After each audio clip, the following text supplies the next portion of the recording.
अभी हम लोगों ने बच्चों एटॉमिक ऑर्बिटल ओवरलैप थ्योरी और उसकी लिमिटेशंस देखी। हमने देखा कि केवल वही ऑर्बिटल्स बच्चों ओवरलैप कर पाते हैं जो कि हाफ फिल्ड हो, यानी कि उनमें केवल एक एक इलेक्ट्रॉन हो और साथ में इलेक्ट्रॉनों की स्पिनिंग अपोजिट हो।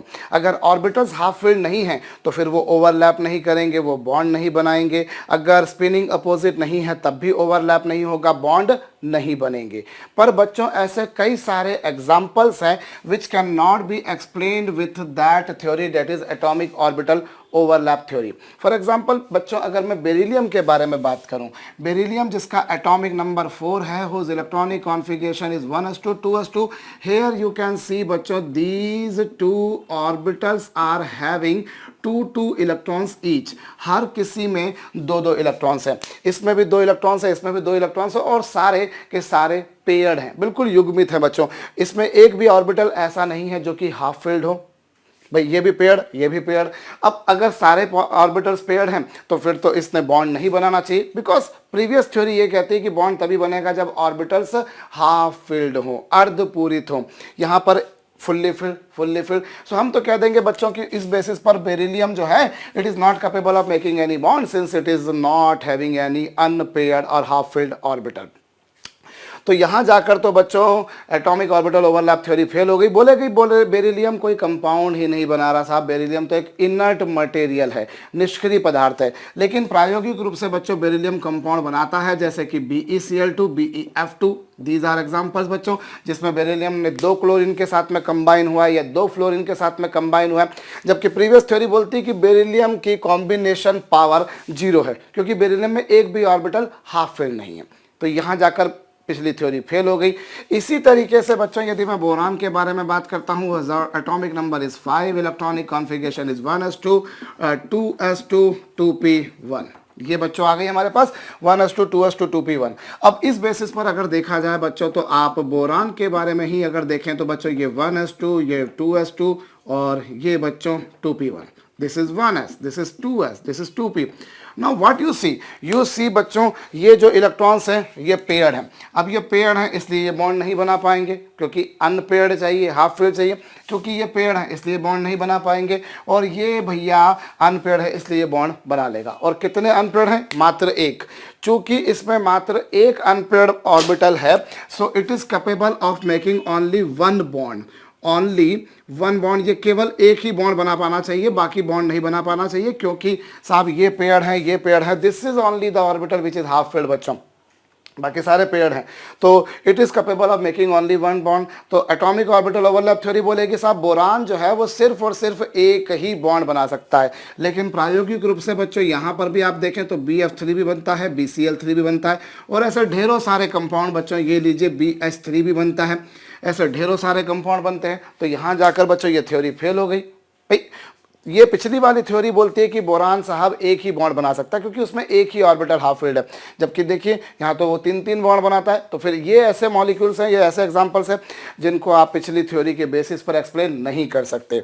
ठीक इसी प्रकार से बच्चों यदि मैं कार्बन के बारे में बात करूँ, atomic number is 6, electronic configuration is 1s2 2s2 2p2। अब 1s2 तो चलिए साहब ये रहा, पेयर्ड है। 2s2 ये लीजिए साहब, ये भी पेयर्ड है, और 2p2 ये लीजिए साहब, ये अनपेयर्ड है। अब यहाँ पर यदि हम देखें बच्चों तो इस केस में बच्चों चूंकि ये पेयर्ड हैं इसलिए बॉन्ड नहीं बनाएंगे, ये पेयर्ड है इसलिए बॉन्ड नहीं बनाएंगे, लेकिन ये दोनों अनपेयर्ड है इसलिए बॉन्ड बना लेंगे। ये पेयर्ड थे नहीं बना पाए, ये पेयर थे नहीं बना पाए, ये अनपेयर्ड थे ये बना लिए। और इस आधार पर बच्चों ये कितने बॉन्ड बना पाएगा? चूंकि 2 हाफ फिल्ड हैं, इसीलिए बच्चों हम यूं कहेंगे कि it is capable of making only 2 bonds. How many bonds it can make? It can make only 2 bonds बच्चों, since it does have only 2 orbitals which are half filled and rest all the orbitals as you can see are बच्चों paired, are fully filled. So ये नहीं बना पाएंगे, ये बनाएंगे। और कितने बॉन्ड बन पाएंगे बच्चों? 2 बॉन्ड बना पाएंगे। लेकिन कार्बन के आपको ढेरों सारे कंपाउंड्स मिल जाएंगे बच्चों, जिसमें कार्बन 2 बॉन्ड नहीं बनाता, 4 बॉन्ड बनाता, CH4 CCl4, और ले लीजिए चलिए ये लीजिए CH2 Cl2, और ऐसे ढेरों n नंबर ऑफ कंपाउंड्स मिल जाएंगे बच्चों इन विच कार्बन मेक्स 4 बॉन्ड्स। जबकि पिछली थ्योरी बोलती है कि कार्बन की हैसियत सिर्फ 2 बॉन्ड बनाने की, क्योंकि उसमें 2 ही ऑर्बिटल हाफ फिल्ड हैं। तो ये ऐसे कुछ उदाहरण हैं बच्चों जिनको आप पिछली थ्योरी के बेसिस पर एक्सप्लेन नहीं कर सकते, ना कि आप इनको एक्सप्लेन कर सकते हो, बल्कि साथ में बच्चों ऐसे कई सारे मॉलिक्यूल्स हैं जिनको आप पिछली थ्योरी के बेसिस पर उनकी शेप या ज्योमेट्री के बारे में आप एक्सप्लेन नहीं कर सकते। मैं मिथेन की ज्योमेट्री या मिथेन की शेप क्या होती है, I can not explain with the help of previous theory. What is the shape of BF3, that I can not explain with the help of previous theory. भाई पिछली theory आपने पढ़ी, उसमें कहीं शेप ज्योमेट्री के बारे में हमने बात करी नहीं, सिंपली 2 ऑर्बिटल्स जो हाफ फिल्ड हो वो एक दूसरे के साथ में ओवरलैप कर लेते हैं, बॉन्ड बन जाता है। आपने कार्बन डाइऑक्साइड के बारे में बात करी, आपने जो है और तमाम तरह के मॉलिक्यूल्स के बारे में बात करी, सिंपली ओवरलैपिंग हो जाती है साहब, इधर इसके साथ में ओवरलैप कर जाएगा, ये बन जाएगा। बहुत सारे O2 देखा, H2 देखा, Cl2 देखा, तमाम तरह के उदाहरण आप लोगों ने देखे, उसमें सिर्फ आपने ये देखा कि हाँ साहब ओवरलैपिंग हो रही है, चैप्टर इनफ, ये कुछ होता था। लेकिन वो कैसे हो रही है, क्यों हो रही है, शेप किस तरह की बन रही है, शेप क्या बन रही है वो नहीं बताता, कैसे हो रही है वो चलिए बता रहा है, क्यों हो रही है वो बता रहा है, लेकिन शेप क्या बन रही है उसको नहीं बता पा रहे थे। तो अब ये कैसे इन जो है बच्चों, ये ऐसे एग्जाम्पल्स है जहां पर पिछली थ्योरी फेल हो गई। और केमिस्ट्री में बच्चों में वैसे भी बार बार कहता आ रहा हूं कि कोई भी एक थ्योरी सबको बता दे जरूरी नहीं है, जो थ्योरी जहां लग जाए वो काम की। No theory is perfectly true, but whenever it is true in certain given condition, that's okay. So अब बच्चों ऐसे केसेस को समझने के लिए हमारे पास में एक नई थ्योरी है बच्चों, जो कि केमिस्ट्री का एक बहुत इंपॉर्टेंट कॉन्सेप्ट है, हाइब्रिडाइजेशन बच्चों, जिसे हम बोलते हैं संकरण हिंदी में। मेडिकल स्टूडेंट्स इस हाइब्रिडाइजेशन वर्ड से शायद बहुत अच्छे से वाकिफ होंगे, आप लोगों ने शायद जूनियर क्लास में बायोलॉजी में इस बारे में डील करा हो, या अभी भी डील कर ही रहे होंगे, अभी तो कर ही रहे होंगे, शायद जूनियर क्लास में भी करा हो, जिसमें हम लोग जो है हाइब्रिड बना लिया करते हैं, हाइब्रिड पौधे बना करते हैं, हाइब्रिड फसलें उगाई जाती हैं, हाइब्रिड जीव जंतु बनाए जाते हैं। बहुत कॉमन सी बात है बच्चों। जब कभी हम एक ही एटम, ध्यान दीजिए बच्चों, हम कभी किसी एक ही एटम के लगभग सेम एनर्जी के, ऑलमोस्ट सेम एनर्जी के कुछ ऑर्बिटल्स को ओवरलैप कराते हैं बच्चों। यहां पर कुछ बातें हैं जो आपको ध्यान देनी है। सबसे पहली बात बच्चों, क्या आपने कोई एक ही एटम लिया, उनमें ऐसे ऑर्बिटल्स लिए बच्चों जिनकी एनर्जी लगभग सेम है, लगभग जैसे 2s और 2p की एनर्जी लगभग सेम है, बहुत ज़्यादा डिफरेंस नहीं है इनकी एनर्जी में। ऑफकोर्स 2s से 2p की एनर्जी ज़्यादा है, बट नॉट वेरी मच। या फिर बच्चों 3s 3p 3d की एनर्जी लगभग सेम है, बहुत ज़्यादा इनमें डिफरेंस नहीं है। हाँ, अगर मैं बोलूं कि 2s और 3p तो इनकी एनर्जी में अच्छा खासा डिफरेंस है, इनकी एनर्जी में अच्छा खासा डिफरेंस है। या मैं अगर बोलता हूं चलिए साहब 3s और 4d तो इनकी एनर्जी में अच्छा खासा डिफरेंस है। Those orbitals which are belonging to same orbit have almost identical energy, एकदम तो नहीं होती बट फिर भी लगभग हिसाब से लगा लो वाली बात हो जाती है। तो इनकी एनर्जी लगभग सेम है, इनकी एनर्जी लगभग सेम है। तो हाइब्रिडाइजेशन की थ्योरी क्या बोलती है बच्चों, जब किसी एक ही एटम के लगभग सेम एनर्जी के ऑर्बिटल्स एक दूसरे के साथ में ओवरलैप करते हैं, तो जितनी संख्या में ये ऑर्बिटल्स मिले थे उतनी ही संख्या में नए ऑर्बिटल्स जन्म लेते हैं। सपोज कीजिए अगर 2 ऑर्बिटल्स मिलेंगे तो 2 नए बन जाएंगे, 3 ऑर्बिटल्स मिलेंगे तो 3 ऑर्बिटल्स नए बन जाएंगे, 4 मिलेंगे तो 4 बन जाएंगे, 7 मिलेंगे तो 7 बन जाएंगे। जितने एटॉमिक ऑर्बिटल्स ने ओवरलैप करे थे उतने ही नए ऑर्बिटल्स बनेंगे बच्चों, जिन्हें हम लोग कहा करते हैं हाइब्रिड ऑर्बिटल्स, संकर कक्षक। How many atomic orbitals are overlapping with each other? Same number of new orbitals are being obtained, which are popularly known as hybrid orbitals, and phenomenon is called as hybridization. इसे संकरण कहते हैं बच्चों। मान लीजिए यहाँ 2 मिले तो 2 बनेंगे, ये 5 मिले तो 5 बनेंगे।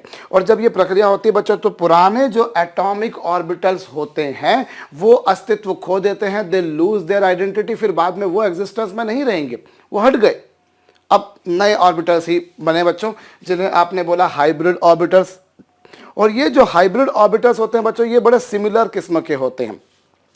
हाइब्रिड ऑर्बिटल जो होते हैं बच्चों, उनकी शेप जो है ना वो ऐसी बनाई जाती है बच्चों, इस तरह से हम लोग, जैसे हम लोग पी ऑर्बिटल की शेप बनाते हैं। पी ऑर्बिटल कैसा होता है बच्चों, डम्बेल्ड, बस बिल्कुल वैसा ही ये भी डम्बेल्ड होता है। पर डम्बेल्ड में क्या होता है बच्चों, एक लिंब को बड़ा रखते हैं, एक लिंब को छोटा रखते हैं। सपोज कीजिए ये प्लस वाली है, ये माइनस वाली है। मैं फिर बोल रहा हूँ बच्चों, मैं ये नहीं बोल रहा हूँ कि ये प्लस चार्ज है, ये माइनस चार्ज है। ये तो हम लोगों ने स्क्रॉडिंजर इक्वेशन में पढ़ा है कि जस्ट वेव फॉर्म्स है। और वेव फॉर्म में बच्चों एक पॉजिटिव पार्ट होता है, एक नेगेटिव पार्ट होता है। इसका मतलब ये नहीं कि इस पे पॉजिटिव चार्ज है, इस पे नेगेटिव चार्ज है। भाई इलेक्ट्रॉन तो नेगेटिवली चार्ज पार्टिकल ही होता है। We just are representing motion of electron like a wave. That what Schrodinger equation says. So बच्चों this is a wave form. जो हाइब्रिड ऑर्बिटल्स होते हैं they are represented in this way. ये positive part हो गया, ये negative part हो गया। इस तरह से हाइब्रिड ऑर्बिटल्स को बच्चों बनाया जाता है। जनरली हम लोग ये छोटी वाली लिंब नहीं बनाते, हम लोग सिर्फ इतनी सी लिंब बनाकर भी छोड़ देते हैं। ईमानदारी से तो बनाना चाहिए, पर अगर नहीं बनाते तो कोई उसका बुरा मत मानना भैया, टाइम को बचाना है। तो मैं इस अगर छोटी वाली को नहीं भी बनाऊं भविष्य में तो टेंशन नहीं पालने का। सो यहां पर जो हाइब्रिड ऑर्बिटल्स बनते हैं बच्चों, वो हाइब्रिड ऑर्बिटल्स वो एक दूसरे को रिपल करते हैं, दे रिपल ईच अदर। वो काफ़ी स्ट्रांगली बच्चों एक दूसरे को रिपल करते हैं, और वो जब रिपल करते हैं तो रिपल्शन के दौरान बच्चों वो एक दूसरे से जितनी ज़्यादा से ज़्यादा डिस्टेंस पर जा सके जाने की कोशिश करते हैं। Hybrid orbitals repel each other very strongly, so they try to arrange themselves in space at maximum distance as much as possible। Hybrid orbital बच्चों एक दूसरे से दूर दूर जाते हैं और जितना अधिक दूर जा सके जाने की कोशिश करते हैं, क्योंकि वो रिपल करते हैं। और रिपल्शन के कारण क्या होता है बच्चों, वो जितना मैक्सिमम डिस्टेंस पर जा सके वो जाएंगे, जितनी मैक्सिमम डिस्टेंस पर जा सके बच्चों वो जाएंगे। और यही जो वो अलग अलग डायरेक्शन में जाते हैं बच्चों, उसी ओरिएंटेशन से मॉलिक्यूल की आपको ज्योमेट्री मिलेगी। अभी हम जैसे जैसे आगे बढ़ेंगे हम देखेंगे बच्चों मॉलिक्यूल की ज्योमेट्री हमें कैसे मिलती है।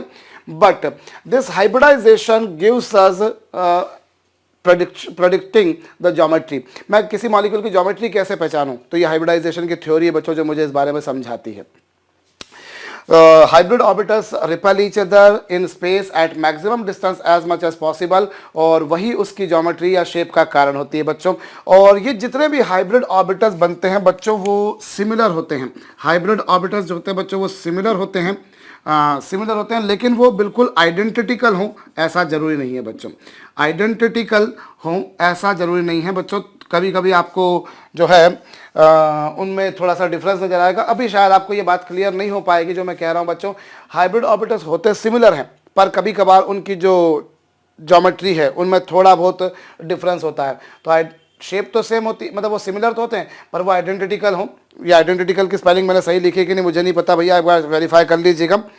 तो यहाँ पर हमारे पास में क्या है बच्चों, अभी ये फंडा आपको क्लियर नहीं होगा, लेकिन जब आगे चल के आप लोगों को sp3d हाइब्रिडाइजेशन पढ़ाऊंगा। कौन सा बच्चों, sp3d हाइब्रिडाइजेशन। तो उस केस में आप देखेंगे कि मेरे इस सेंटेंस का तात्पर्य क्या है। मैं एक बार फिर से समझा दे रहा हूँ बच्चों। जैसे आप लोगों ने हाइब्रिडाइजेशन, मैंने जैसा बताया बच्चों, मेडिकल स्टूडेंट पढ़ते हैं कि हमने मान लीजिए गेहूं के साथ में ज्वार के पौधे का हाइब्रिडाइजेशन कर दिया, तो एक नई फसल बन के आती है जिसमें ज्वार और गेहूं दोनों की प्रॉपर्टीज होती हैं। ऐसे ही मान लीजिए मैंने कोई ऐसी फसल उगाई जिसमें मक्का और चावल दोनों है, मेज और राइस दोनों है, तो उसमें जो नई क्रॉप बनकर आएगी that will be possessing properties of both of those two crops, that is maize and rice both. तो दोनों की प्रॉपर्टीज उसमें मिलकर आ जाएंगी बच्चों। तो बिल्कुल वैसे ही क्या होता है यहाँ पर, ये जो थ्योरी है बच्चों ये बहुत काम की है, और लगभग आप ये मान के चलिए कि हर एंट्रेंस एग्जाम में इस थ्योरी पर बेस्ड क्वेश्चन बनते हैं, क्योंकि मॉलिक्यूल की ज्योमेट्री प्रेडिक्शन करने के लिए बच्चों यही थ्योरी काम आती है। मैं एक बार फिर से बता देता हूँ ये थ्योरी क्या बोलती है बच्चों। ये थ्योरी बोलती है कि जब कभी किसी एक ही एटम के, डिफरेंट एटम्स के नहीं, जब कभी किसी एक ही एटम के लगभग सेम एनर्जी के ऑर्बिटल्स, ध्यान दीजिए orbitals, it is the overlapping of orbital not of the electrons. Overlapping किसकी होना चाहिए, ऑर्बिटल्स की होना चाहिए। ये ध्यान दीजिएगा बच्चों, ओवरलैपिंग जो है वो ऑर्बिटल्स की होना चाहिए, ना कि इलेक्ट्रॉन्स की। ऑर्बिटल्स की ओवरलैपिंग होती है। तो जब कभी किसी एक एटम के लगभग सेम एनर्जी के ऑर्बिटल्स बच्चों ओवरलैप करते हैं, लगभग सेम एनर्जी, जैसे इनकी एनर्जी लगभग सेम है, इनकी एनर्जी सेम है, लेकिन इनकी एनर्जी में डिफरेंस है, इनकी एनर्जी में भी डिफरेंस है। तो जितनी संख्या में ये एटॉमिक ऑर्बिटल्स मिलते हैं बच्चों उतनी संख्या में नए ऑर्बिटल्स बन जाते हैं, जिन्हें आप बोला करते हो हाइब्रिड ऑर्बिटल। फिनोमिनन को बोलते हो हाइब्रिडाइजेशन। हाइब्रिड ऑर्बिटल्स को रिप्रेजेंट करने की तरीका ये होता है, मैं फिर बोल रहा हूँ, जितने मिलेंगे उतने ही बनेंगे। पुराने वाले ऑर्बिटल्स अपना एग्जिस्टेंस खो देंगे, वो एक दूसरे को रिपेल करेंगे, और जितनी मैक्सिमम डिस्टेंस पर जाएं वो जाने की कोशिश करेंगे, और उसी कोशिश के कारण ही ज्योमेट्री आती है। एक बात और बच्चों, सारे हाइब्रिड ऑर्बिटल्स सिमिलर होते हैं, पर आइडेंटिटिकल हो हर एस्पेक्ट में बिल्कुल जरूरी नहीं है। अभी आप लोग जब इनका ओरिएंटेशन वगैरह के बारे में देखेंगे तो आपको एग्जैक्टली क्लियर होगा। sp3d में भी आपको ये चीज़ समझ में आएगी बच्चों। इसी तरीके से sp3d3 भी पढ़ेंगे अभी आप, उसमें भी आपको समझ में आएगी। बट अभी के लिए सिर्फ इतना लिख लीजिएगा कि सिमिलर होते हैं पर पूरी तरह से आइडेंटिटिकल नहीं होते हैं। और यहाँ पर बच्चों जो ओवरलैपिंग हो रही है, आई रिपीट, जो ओवरलैपिंग हो रही है बच्चों वो किसकी होती है, ऑर्बिटल्स की, ना कि इलेक्ट्रॉन्स की। ये थ्योरी के बारे में मैं आपको एक बहुत अच्छी बात बता दूं बच्चों, लगे हाथों, और कि ये थ्योरी जो है ये पूरी तरह से काल्पनिक थ्योरी है, कल्पना मात्र है, एक हाइपोथेटिकल कॉन्सेप्ट है बच्चों। केमिस्ट्री का एक बहुत बड़ा कॉन्सेप्ट है लेकिन है हाइपोथेटिकल। एक्चुअली में हम लोग केमिस्ट्री में क्या होता है बच्चों, कई बार हम बोलते हैं कि अच्छा ऐसा होगा, मिल जाता है, सुभान अल्लाह, वेल एंड गुड, माशाअल्लाह, मज़ा आ गया। लेकिन अगर नहीं मिलता है तो फिर क्या होता है, जो मिलता है फिर आपको उसके लिए बोलना पड़ता है। अब एक्चुअली में क्या होगा, आपने CH4 की जब ज्योमेट्री देखेगी, CH4 की ज्योमेट्री ऐसी है, CCl4 की ज्योमेट्री ऐसी है, BF3 की ज्योमेट्री ऐसी है, तो फिर आपने इस थ्योरी के बारे में कुछ सोचना शुरू करा। तो ये थ्योरी काफ़ी हद तक आपके लिए मददगार साबित होगी बच्चों। ऐसा नहीं है कि हाइब्रिडाइजेशन ऐसा है इसलिए शेप ऐसा है, मैं भी ये कहूँगा भी तो आपको शायद ये बात समझ में नहीं आएगी, बट भविष्य में आप देखेंगे बच्चों कि जो मीथेन की ज्योमेट्री जैसी एक्चुअली मिलती है वो थ्योरी बता पाती है।